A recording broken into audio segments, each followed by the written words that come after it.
Now what the National Federation of Group Water Schemes are, we're the representative body for the community water owned sector in Ireland. Hello, my name is Patrick McCabe and I work in the area of source protection with the National Federation of Group Water Schemes.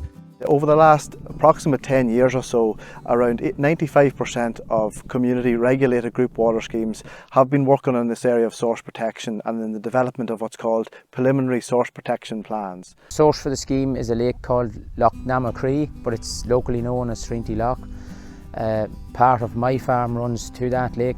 The biggest consumers would be farmers, but we're serving about 650 houses all in the rural area, sort of just slightly north of Carrickmacross. We work fairly closely with the Federation on a lot of issues, and they're a big help to us.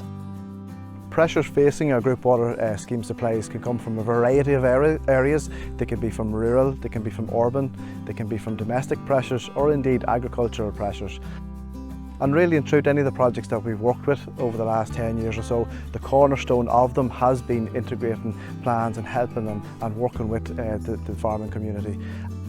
The Student Group Water Scheme in particular, this last probably 3 or 4 years, have been very involved in what our water is like in our streams and how important that is coming back into our drinking water. And I think if that connection is made between what you do on your farm and what comes back in through your tap, and it's made on a community way as they do it, I think it can be nothing only successful. We have an agricultural catchments programme catchment here in Carduff, and that also is the source of the drinking water in Carduff. So we take a lot from that ourselves. We can get a lot of information and data from that, as well as we like to think that the scheme can contribute back to that as well.